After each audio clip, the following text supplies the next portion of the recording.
30 বছরের jail. Appeal বিভাগের পূর্ণাঙ্গ রায় প্রকাশ।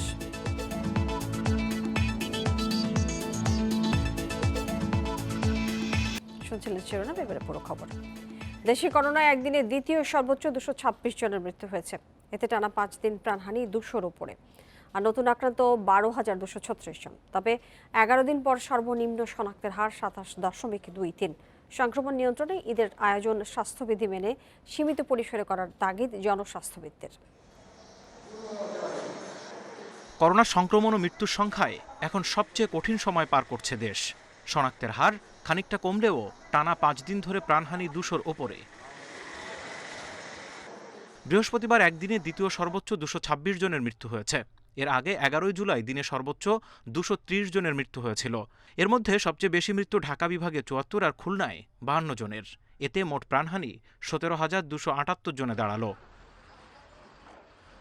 চিকিৎসকদের সংখ্যা লকডাউন শিথিলের এই সময়ে স্বাস্থ্যবিধি নিশ্চিত করা না গেলে করোনার প্রকোপ বাড়তে পারে। আমাদের যে কারণে বিধিনিষেধটা শিথিল করা হয়েছে, অর্থাৎ কোরবানি ঈদের জন্য যে সাধারণ জনগণ কোরবানির গরু কিনতে তারা যাবে হাটে ঘাটে, সেখানে যাওয়ার পরে আমাদের যে বর্তমান যে অবস্থা, যে আমাদের স্বাস্থ্যবিধি না মানার যে প্রবণতা, তার কারণে আকস্মিকভাবে অনেকাংশে বেড়ে যাওয়ার সম্ভাবনা রয়েছে। গত 24 ঘন্টায় 627 ল্যাবে 44,941 নমুনা পরীক্ষায় নতুন করে 12,236 জনের করোনা শনাক্ত হয়েছে। পরীক্ষা বিবেচনায় শনাক্তের হার 27.23। এতে দেশে মোট করোনা আক্রান্তের সংখ্যা এখন 10,71,774 জন। এ অবস্থায় কোরবানির ঈদ সহ যে কোনো উৎসব সীমিত পরিসরে করার পরামর্শ চিকিৎসকদের। ঈদ বা জাতীয় উৎসবগুলোতে যদি আমরা আমাদের যে ফর্মালিটিজ আছে সেগুলো যদি আমরা শর্ট করে নিয়ে আসতে পারি, তাহলে আমার মনে হয় আক্রান্তের সংখ্যাও কমবে এবং মানুষের বেঁচে থাকার সম্ভাবনা অনেক বেড়ে যাবে। এদিকে গত 24 ঘন্টায় সুস্থ হয়েছেন আরও 8,395 জন। এ নিয়ে মোট সুস্থের সংখ্যা দাঁড়ালো 9,05,807 জনে। Zahidul Bashar, Independent News, Dhaka. বিশ্বে এক সপ্তাহে করোনায় সংক্রমণ বেড়েছে 15%। আগের 7 দিনের তুলনায় 3% বেড়েছে প্রাণহানি। লাতিন আমেরিকার পঞ্চম দেশ হিসেবে আর্জেন্টিনার 1 লাখ ছাড়িয়েছে করোনার মৃত্যু। এ নিয়ে বিশ্বে প্রাণহানি 40,76,000-এর বেশি। আক্রান্তের সংখ্যা ছাড়িয়েছে 18,92 লাখ। এশিয়ায় করোনার নতুন হটস্পটে পরিণত হয়েছে ইন্দোনেশিয়া। এক সপ্তাহে দেশটিতে সংক্রমণ বেড়েছে 45%। আরও 43% বেড়েছে মৃত্যু। ভারতে একদিনে করোনায় মৃত্যু হয়েছে 580 জনের। নতুন আক্রান্ত 41,854 জন। এদিকে লাতিন আমেরিকার পঞ্চম দেশ হিসেবে আর্জেন্টিনায় 1 লাখ ছাড়িয়েছে করোনায় মৃত্যু। বুধবার দেশটিতে প্রাণ গেছে 6 শতাধিকের।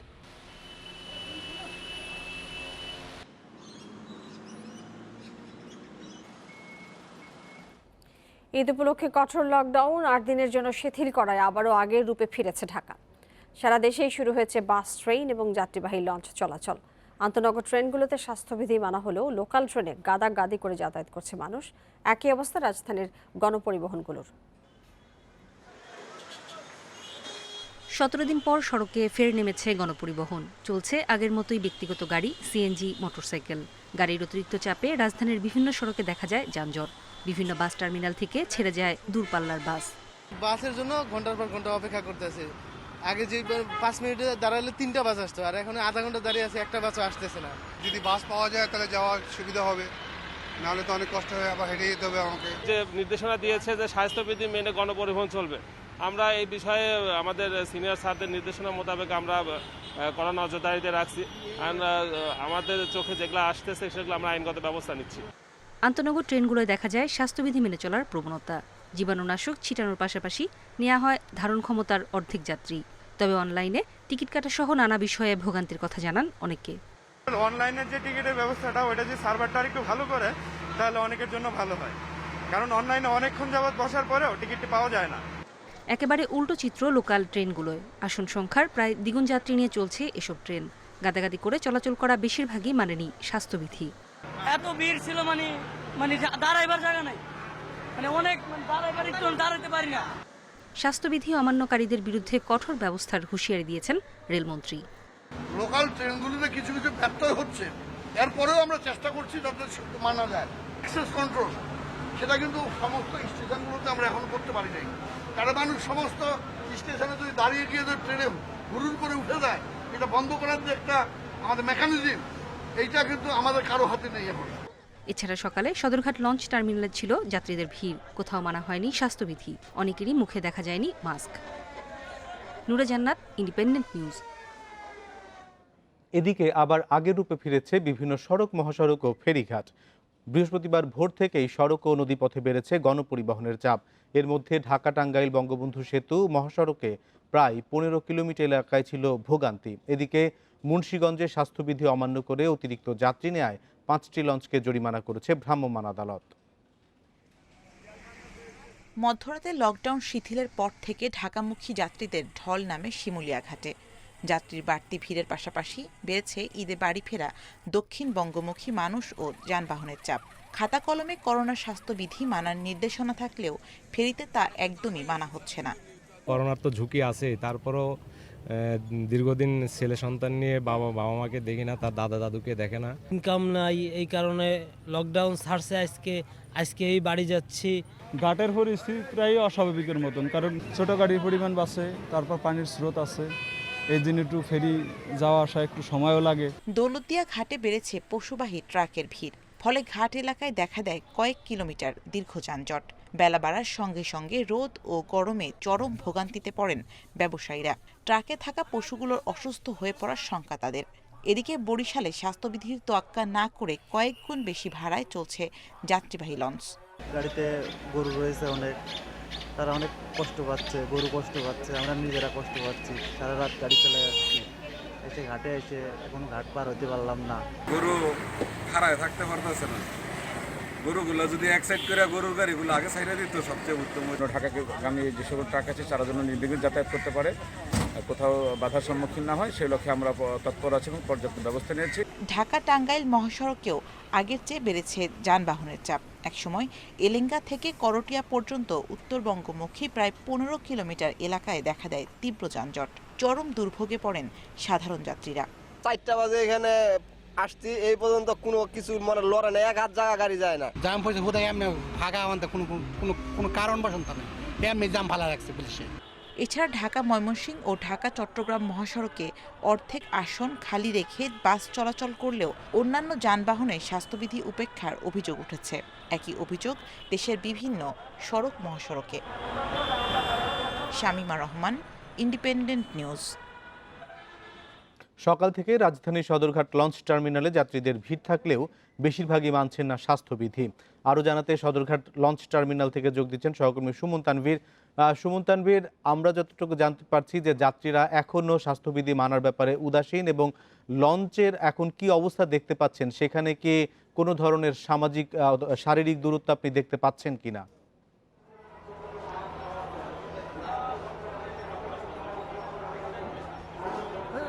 স্বাস্থ্যবিধির বিষয়টি বলার আগে প্রথমেই বলি যে আপনি কিন্তু জানেন যে দীর্ঘদিন পর, অর্থাৎ প্রায় 22 দিন পর, যে 14 দিনের লকডাউন গেল, তারও আগে থেকে কিন্তু সদরঘাট কিন্তু আসলে বন্ধ ছিল। অনেক দিন পর, 22 দিন পর সদরঘাট কিন্তু তার প্রাণ ফিরে ফেলেছে। আমি যদি সেটা একটু দেখাতে চাই, আপনি কিন্তু জানেন যে 1 সপ্তাহ বাকি নেই আমাদের ঈদের, সেই ঈদের চাপটাই কিন্তু আজকে সদরঘাটে পড়েছে।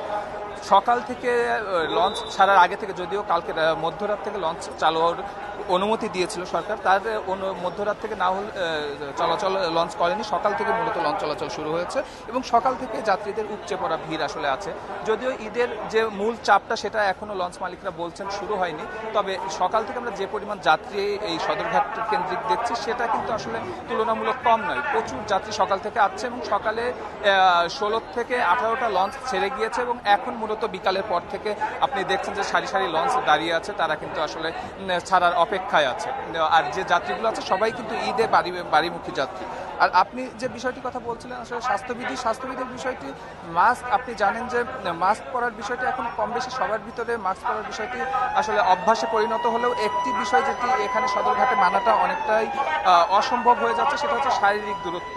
লঞ্চে যারা প্রতিনিয়ত যাতায়াত করেন তারা জানেন যে আসন কিংবা কেবিন, এই দুটোতে শারীরিক দূরত্ব কিংবা অর্ধেক যাত্রীর বেশি নিয়ে যাত্রী পরিবহন করা যাবে না। এই যে নির্দেশনাটি সরকারি জায়গা থেকে দেওয়া হয়েছে, সরকারি তরফ থেকে দেওয়া হয়েছে, সেটি কিন্তু আসন এবং কেবিনে মানা সম্ভব হলেও ডেকে কিন্তু সেটি মানা সম্ভব হচ্ছে না। কারণ ডেকে অর্ধেক যাত্রী বলতে আসলে কত সংখ্যক যাত্রী বোঝায় সেটা কিন্তু বোঝানো সম্ভব হচ্ছে না। যার কারণে কিন্তু আমরা সকাল থেকে দেখেছি BIWT এর তৎপরতা আমরা দেখেছি। তারা কিন্তু সকাল থেকেই তাদের ভ্রাম্যমাণ আদালত পরিচালনা করেছে, বিকালেও কিছুক্ষণ আগেও তাদের ভ্রাম্যমাণ আদালত আমরা পরিচালনা করতে দেখেছি এবং তারা বেশ কয়েকজনকে জরিমানা করেছে এবং কি সকালে গ্রিন লাইন পরিবহন 2 নামে একটি অর্ধেকের বেশি যাত্রী পরিবহন করে তাকে কিন্তু 32,000 টাকা জরিমানা করা হয়েছে। তো BIWT এর পক্ষ থেকে কিন্তু তাদের তৎপরতা আছে, কিন্তু আমরা দেখছি যে বেশিরভাগ যাত্রী বেশিরভাগ লঞ্চকে অর্ধেকের বেশি যাত্রী পরিবহন করে তাদের গন্তব্যের দিকে ছুটতে দেখছে, যদিও লঞ্চ মালিকরা এই বিষয়টি কিন্তু স্বীকার করেনি। তো সব মিলিয়ে প্রথম দিনে এই ছিল আসলে সদরঘাট থেকে আমার কাছে সর্বশেষ।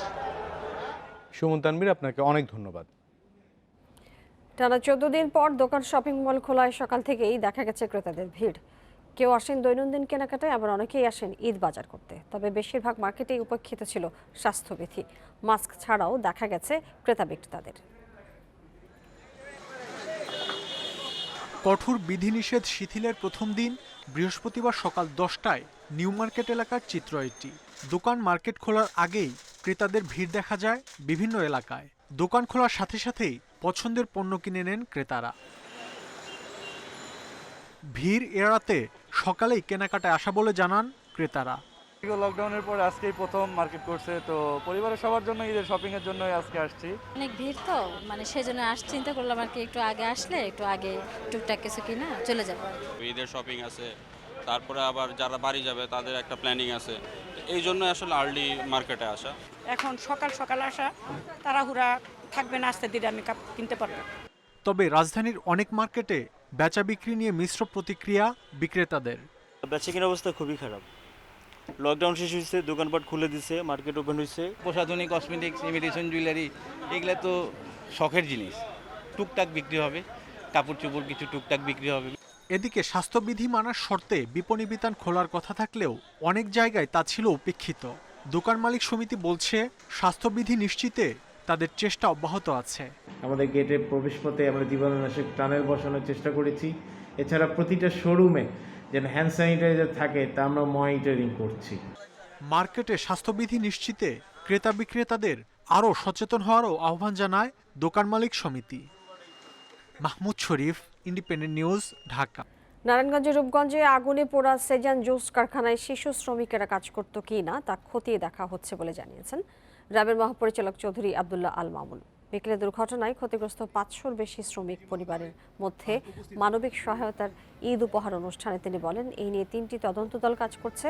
ভুলতা স্কুল অ্যান্ড কলেজ মাঠে ওই অনুষ্ঠানে তিনি আরও বলেন, শ্রম অধিদপ্তরকে সঙ্গে নিয়ে অন্য শিল্প প্রতিষ্ঠানেও শিশু শ্রম বন্ধে কাজ করবে র্যাব। এছাড়া মাদক এবং জঙ্গিবাদ প্রতিরোধে র্যাব গুরুত্বপূর্ণ ভূমিকা রাখছে বলেও জানিয়েছেন র্যাবের মহাপরিচালক। গত 8 জুলাই সন্ধ্যায় রূপগঞ্জে ওই কারখানায় আগুনের ঘটনা ঘটে। ভয়াবহ ওই আগুনে নিহত হন 52 জন। শিশুরা যে এখানে কাজ করেছে এবং বিভিন্ন জায়গায় কাজ করছে, এই সকল বিষয়গুলো কিন্তু র্যাপিড অ্যাকশন ব্যাটালিয়ন সহ আমরা সবাই এটা খতিয়ে দেখছি। এই বিষয় নিয়ে 3টা তদন্ত কমিটি গঠন করা হয়েছে। এই তদন্ত কমিটির রিপোর্টের ভিত্তিতে আমরা আশা করি একটা ভালো ধরনের একটা ব্যবস্থা হবে বলে আমরা আশা করি। কলকারখানায় দুর্ঘটনায় নিহত শ্রমিকদের ক্ষতিপূরণ নির্ধারণের জন্য জাতীয় মানদণ্ড আইন প্রণয়নের দাবি জানিয়েছে বিএনপি। দুপুরে রাজধানীর গুলশান কার্যালয়ে সংবাদ সম্মেলনে দলের পক্ষে দাবি জানান স্থায়ী কমিটির সদস্য নজরুল ইসলাম খান। তিনি বলেন, নারায়ণগঞ্জের হাশেম ফুড কারখানায় আগুনে হতাহত শ্রমিকদের পর্যাপ্ত ক্ষতিপূরণ নিশ্চিতে সরকারকে কার্যকর পদক্ষেপ নিতে হবে। জাতীয় মানদণ্ড আইনে দুর্ঘটনায় শ্রমিকরা কী পরিমাণ ক্ষতিপূরণ পাবে ও মালিকের বিরুদ্ধে কী ব্যবস্থা নেওয়া হবে তার নির্দেশনা থাকবে। পাশাপাশি দায়িত্ব অবহেলাকারীদের বিরুদ্ধে কী ব্যবস্থা নেওয়া হবে সেসব বিষয়েও উল্লেখ থাকতে হবে বলে জানান নজরুল ইসলাম খান। হাশেম ফুডের মর্মান্তিক ঘটনার যাতে আর পুনরাবৃত্তি না ঘটে সেজন্য প্রয়োজনীয় কার্যকর প্রতিরোধমূলক ব্যবস্থা গ্রহণের দায় রাষ্ট্রের। আমরা আশা করব রাষ্ট্র জনগণের প্রতি দায়বোধের ব্যাপারে অবহেলা দেখানোর অবস্থান থেকে সরে এসে জনগণের জানমাল রক্ষায় সচেষ্ট হবে। বিএনপি জনগণের জন্য কিছুই করবে না, উল্টো সরকার কিছু করতে গেলে অপপ্রচার আর গুজব ছড়িয়ে বিভ্রান্তের সৃষ্টি করে বলে মন্তব্য করেছেন আওয়ামী লীগের সাধারণ সম্পাদক ওবায়দুল কাদের।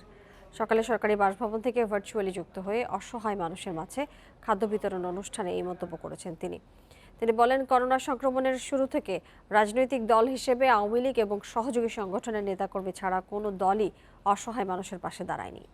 করোনার ভ্যাকসিন নিয়ে একসময় বিএনপি গুজব ছড়িয়েছিল, তারা নিজেরা জনগণের জন্য কিছু করবে না, সরকার করতে গেলে অপপ্রচার আর গুজব ছড়ানোই তাদের কাজ। তাদের মিথ্যাচার এবং অপপ্রচারও সংক্রমণের মাত্রার সাথে তাল মিলিয়ে উচ্চ হারে ছড়িয়ে পড়ছে।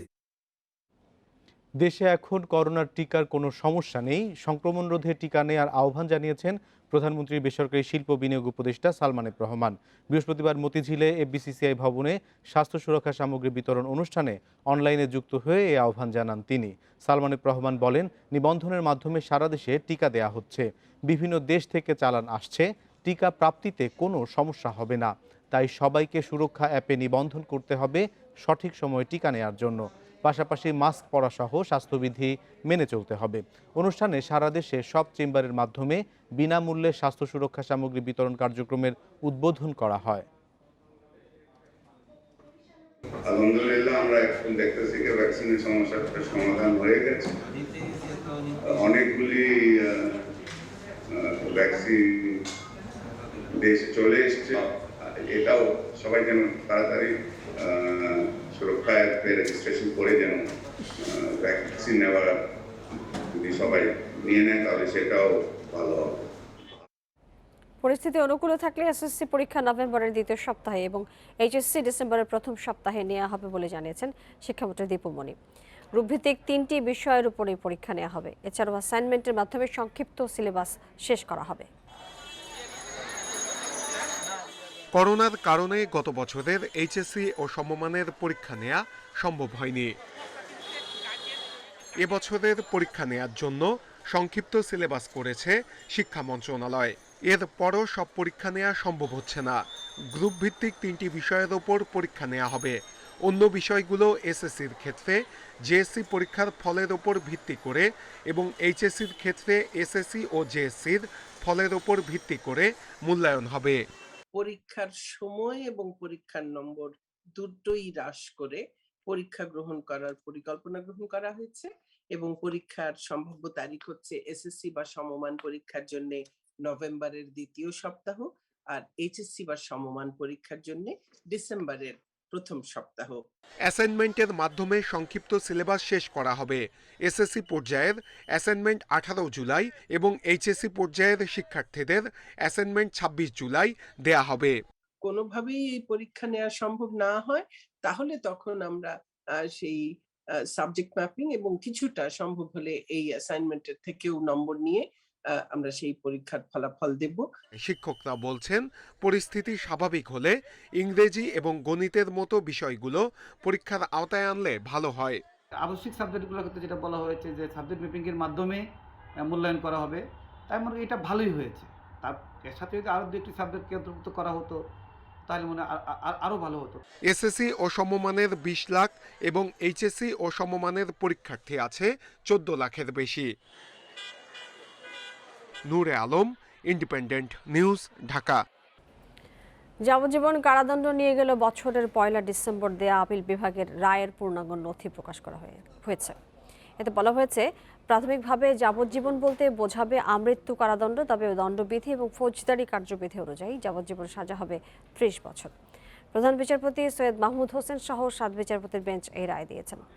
রায়ে আরও বলা হয়েছে, যদি কোনো আদালত, ট্রাইব্যুনাল বা আন্তর্জাতিক অপরাধ ট্রাইব্যুনাল কোনো আসামিকে আমৃত্যু কারাদণ্ড উল্লেখ করে সাজা দেয়, সেক্ষেত্রে ওই আসামি ফৌজদারি কার্যবিধির 35 ক এর বিশেষ সুযোগ পাবেন না।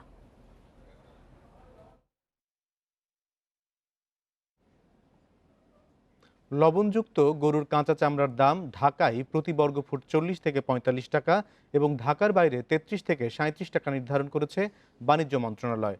এছাড়া খাসি এবং বকরির চামড়ার দাম গত বছরের চেয়ে 2 টাকা বাড়ানো হয়েছে। বৃহস্পতিবার বাণিজ্য মন্ত্রণালয় আয়োজিত এক বৈঠকে এ দাম নির্ধারণ করে দেওয়া হয়। বছর জুড়ে দেশে সংগ্রহ হওয়া চামড়ার বড় অংশ আসে কোরবানি ঈদের সময় মানে ভালো হওয়ায় এই সময়ের অপেক্ষায় থাকেন ট্যানারি ও আড়তদাররা। এবার দেশে কোরবানির জন্য প্রস্তুত আছে 1,19,00,000 পশু। বৃহস্পতিবার কাঁচা চামড়ার সুষ্ঠু ব্যবস্থাপনা সহ সংশ্লিষ্ট সার্বিক বিষয় নিয়ে ব্যবসায়ীদের সাথে আলোচনায় বসে বাণিজ্য, শিল্প, মৎস্য ও প্রাণী সম্পদ মন্ত্রণালয় সহ বিভিন্ন সংস্থাগুলো। ব্যবসায়ীদের দাবির মুখে গত বছরের চেয়ে গরুর চামড়ার দাম প্রতি বর্গফুট 5 টাকা বাড়িয়ে ও খাসির চামড়ার দাম 2 টাকা বাড়িয়ে নতুন দাম ঘোষণা করেন বাণিজ্যমন্ত্রী। গতবার যেটা ছিল 35 থেকে 40 ঢাকায়, সেটা আমরা 40 থেকে 45 প্রতিটি যেটা বলেছেন সেইটাই আমরা করছি।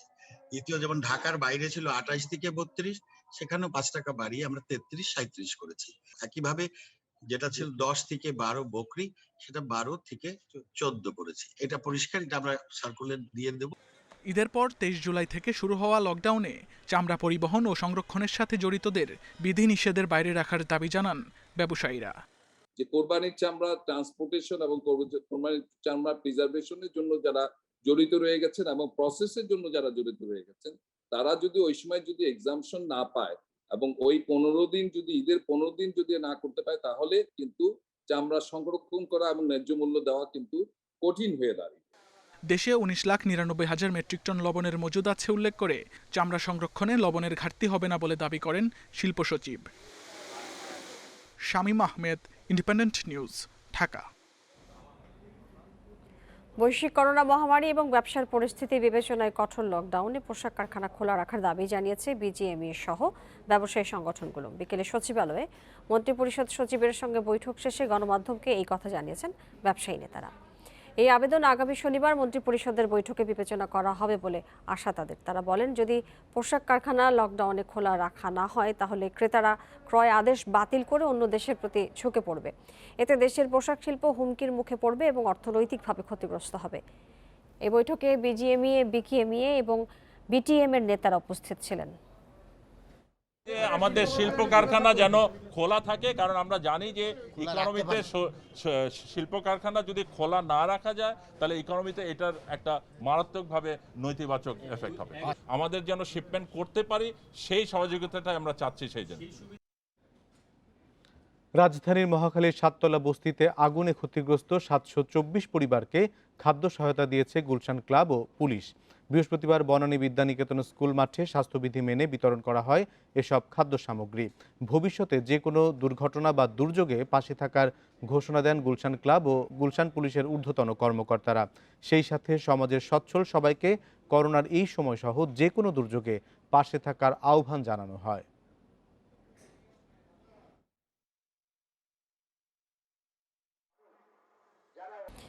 ইউরোপের পশ্চিমাঞ্চলের বন্যা এবং ভূমিধসে 21 জনের মৃত্যু হয়েছে। এর মধ্যে কেবল জার্মানিতে মৃত্যু হয়েছে 19 জনের। এখনো নিখোঁজ 70 জন। জার্মানির নদীর পানি বিপদসীমা অতিক্রম করায় বনের দক্ষিণাঞ্চলের বেশ কয়েকটি ভবন ধসে পড়ে। বিভিন্ন ভবনে আটকে পড়েছে অর্ধশতাধিক মানুষ। ফায়ার সার্ভিসের সদস্যদের পাশাপাশি জরুরি উদ্ধার কাজ চালাচ্ছেন উদ্ধারকর্মীরা। এ সময় ফায়ার সার্ভিসের 2 সদস্যের মৃত্যু হয়েছে। ব্যাহত হচ্ছে সড়ক এবং রেল যোগাযোগ। শুক্রবার পর্যন্ত ভারী বৃষ্টির পূর্বাভাস দিয়েছে জার্মানির আবহাওয়া বিভাগ। বেলজিয়ামে প্রাণ গেছে 2 জনের। 3 ম্যাচ সিরিজের প্রথম ওয়ানডেতে কাল জিম্বাবুয়ের বিপক্ষে মাঠে নামছে বাংলাদেশ। ওয়ানডে সুপার লিগের জন্য 3টি ম্যাচই গুরুত্বপূর্ণ, তাই পূর্ণ 30 পয়েন্ট অর্জনের লক্ষ্য তামিম ইকবালের। মুশফিকের শূন্যতায় সেরা একাদশ নির্বাচনের চ্যালেঞ্জ অধিনায়কের। গোড়ালির চোটে মুস্তাফিজের খেলার সম্ভাবনা নেই বললেই চলে। হারারিতে ম্যাচ শুরু বাংলাদেশ সময় দুপুর 1:30টায়। জিম্বাবুয়ের কন্ডিশন প্রতিপক্ষ দুটাই হাতের তালুর মতো চেনা বাংলাদেশের। তারপরও খুব একটা নির্ভর কি থাকতে পারছেন তামিম? পারিবারিক কারণে মুশফিক দল ছেড়েছেন, নিজে ভুগছেন হাঁটুর চোটে। প্রস্তুতি ম্যাচে গোড়ালিতে চোট পেয়েছেন মুস্তাফিজ। উভয় সংকটে বাংলাদেশ অধিনায়ক পাচ্ছে না পূর্ণ শক্তির দল, তাতে ব্যাকফুটে যাওয়ার সুযোগ নেই। প্রথম ম্যাচ থেকেই জয়ের আত্মবিশ্বাস অধিনায়কের কণ্ঠে। মুশফিকের সিচুয়েশন বা মুস্তাফিজের সিচুয়েশন এটা আপনাকে রেসপেক্ট করতে হবে, বিকজ এটা আমাদের কন্ট্রোলের মধ্যে থাকে না। সঠিক কম্বিনেশন খুঁজে নেওয়ার চ্যালেঞ্জ টিম ম্যানেজমেন্টের।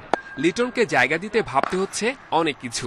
সাম্প্রতিক পারফরমেন্সে সোয়ানকে একাদশে রাখা না হলে প্রশ্নের মুখে পড়বে থিঙ্ক ট্যাঙ্ক।